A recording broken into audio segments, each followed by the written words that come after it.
So now we move on to the bit of the podcast where I realise I'm very ill prepared and we talk about the driver of the day and championship standings. Now, who was the official driver of the day? Was it Max Verstappen?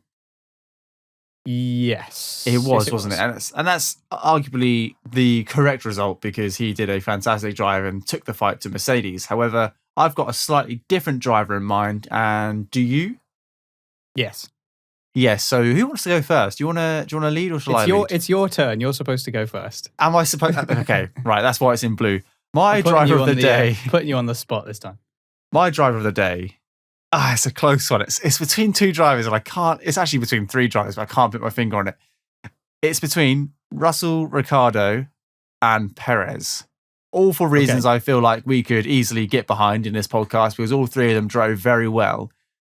But my driver of the day is going to Sergio Perez because his tyre management, his ability to work a strategy, his late overtake on Bottas, on the same age tyres, on the same tyre compound, all just rings out like a really fantastic drive. Like he started in P4, he ended in P3, so he moved up a position, and he was faster than Mercedes in difficult conditions. And he even said at the end of the race, "Give me a couple more laps, and I would have given Hamilton a go as well," which I truly believe he could have. It was. I don't have to explain it anymore. Perez was my driver of the day, and I'm going to stick with it. Great team spirit as well. He was, he was happy to let Verstappen pass and was like, "Yeah, let's get them together." He really had a great team spirit, and I'm sure Max Verstappen is very, very happy to have that guy as his teammate now. 2 Red Bulls on the podium. We've not seen that for a very, very long time. I don't know when the last time we saw that was, but it was not in recent history. So the team must be living off a buzz at the moment. It's fantastic to see. We had Albon and Max on the podium together in Bahrain, I think. Okay. I stand corrected. But it's good to see it again. Yeah, no, definitely. I think we'll see it more consistently now. Yeah. That he's there. Which is worrying for Bottas. Yeah.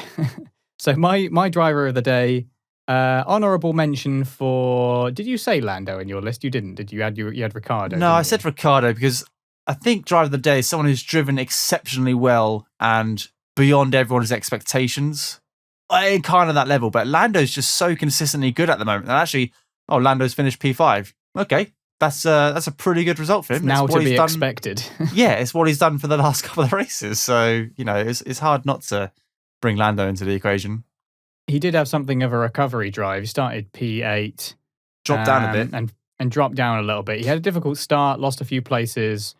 He had a stint staying out on the mediums for perhaps too long. He didn't seem very happy about it. Obviously, the strategy paid off ultimately, so maybe he realised that it was good in the end. I don't really know, but he did have to get quite vocal on the radio. He's been quite commanding with his engineers, stating his authority, but overtook 6 cars in 6 laps at one point, as I said earlier, so definitely a shout out to him.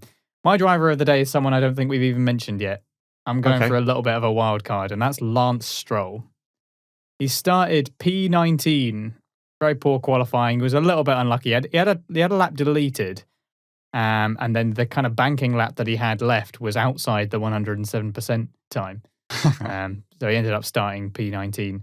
But he had a great start, up 3 places, and he held on to his tyres after almost everyone else looked to be struggling. He went very long, as did his teammate.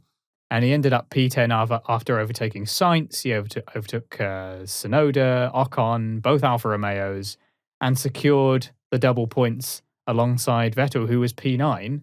I think that it was a great recovery drive when everyone else was struggling for tyres, and he managed them brilliantly. And he seems to do that quite consistently and doesn't seem to get too many plaudits from it, either on the race broadcast itself or from most other places other than perhaps the Aston Martin Twitter feed. So I'm going to give it to Lance Stroll for a brilliant recovery drive, securing those double points and allowing Aston Martin, as we will see in a little bit, to start creeping up the championship standings.